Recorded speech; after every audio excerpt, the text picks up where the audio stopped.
Para mahasiswa, silakan Anda buka tampilan rapot mutu pendidikan atau rapot pendidikan sekolah. Ini kebetulan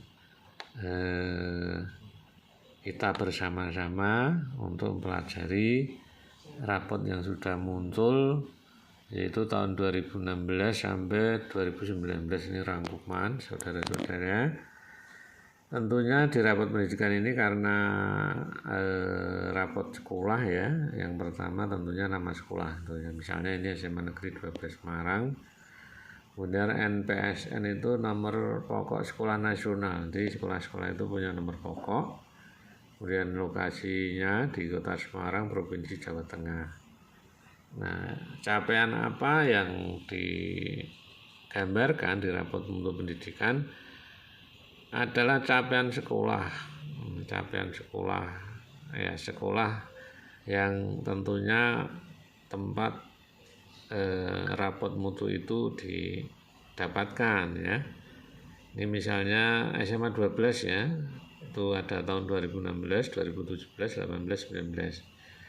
Itu dari capaian skor 2, kemudian 2017 4, 2018 5, 2019 6, itu berarti ada peningkatan itu untuk sekolah. Kemudian capaian kabupaten kota ya, dari skor 4,46, 2017 5,16, 2018 5,54, 2019 6,59, berarti itu ada peningkatan. Kemudian capaian provinsi, tentunya Provinsi Jawa Tengah dari 4,7 menjadi 5,33 tahun 2017, 2018 5,61, 2019 6,62, kemudian capaian nasional 4,35, 2017 menjadi 4,85, 2018 5,52, 2019 6,57. Ini standar minimalnya itu skornya untuk standar nasional pendidikan itu 7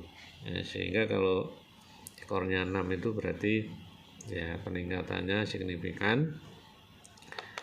Nah, kemudian deskripsi yang lain ini digambarkan, kalau dulu itu seperti gambar sarang laba-laba saudara-saudara ya, para mahasiswa. Ini radar yang pertama itu sebagai contoh tahun 2019 ya, itu ada 8 standar nasional pendidikan yang muncul. Yang pertama tentunya standar kompetensi lulusan. Ini bergeraknya ke kanan.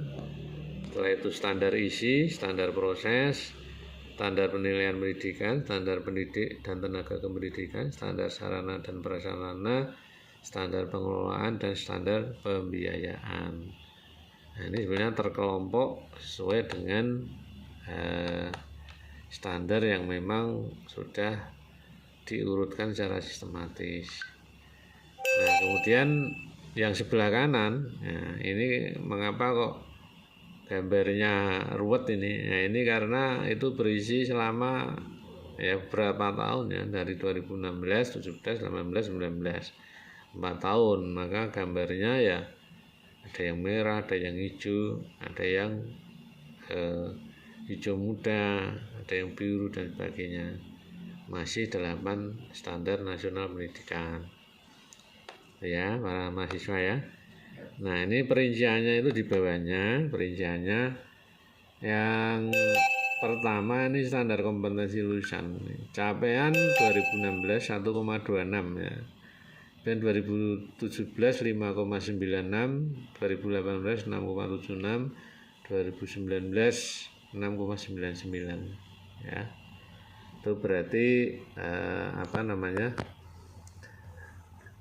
itu ada peningkatan itu ya, dari tahun ke tahun tuh. Nah, untuk Kota Semarang sendiri 6,99 ya, nasional 6,98, berarti standar sekolah ya SMA 12 misalnya itu capaiannya ya sama gitu ya dengan standar secara umum di Kota Semarang, Provinsi Jawa Tengah, dan nasional. Dan standar isi ini misalnya ya, capaian 2016 0,58, kemudian tahun 2019 6,86, Kota Semarang 6,89, Provinsi Jawa Tengah 691, nasional 6,89. Nah, ini ya hampir sama lah dengan standar secara nasional ya, itu ya. Dan standar proses 2016 0,15, kemudian tahun 2019 itu 6,98, sedangkan provinsi 99, kota 99, nasional 98, berarti masih sesuai dengan standar nasional. Kemudian standar penilaian pendidikan, nah ini tahun 2016 misalnya ya tidak terdeteksi ya. Dan 2019 6,99, ini sama dengan standar yang ada di Kota Semarang, provinsi maupun nasional. Kemudian standar pendidik dan tenaga pendidikan ya, itu tahun 2016 5,09, 2019 6,43. Nah, padahal di Kota Semarang 5,46, nasional 5,54, berarti lebih tinggi dibanding standar kota, provinsi, dan nasional. Dan sarana dan prasarana pendidikan, nah ini dari 2016 4,91, 2019 4,58. Untuk standar Kota Semarang, nasional dan provinsi itu 5,48 ya. Berarti masih ya, sedikit lebih rendah ini ya untuk sarana, karena memang sarana itu butuh biaya. Dan pengelolaan pendidikan dari tahun 2016 1,33, 2019 6,92, sedangkan Kota Semarang 692, nasional 691, berarti di atas rata-rata sekolah provinsi dan nasional. Kemudian standar pembiayaan dari 2016 0,77, capaian 2019 6,99, Kota Semarang 695, kemudian di nasional dan provinsi 697, 698, berarti masih di atas rata-rata provinsi, nasional, dan kota. Nah,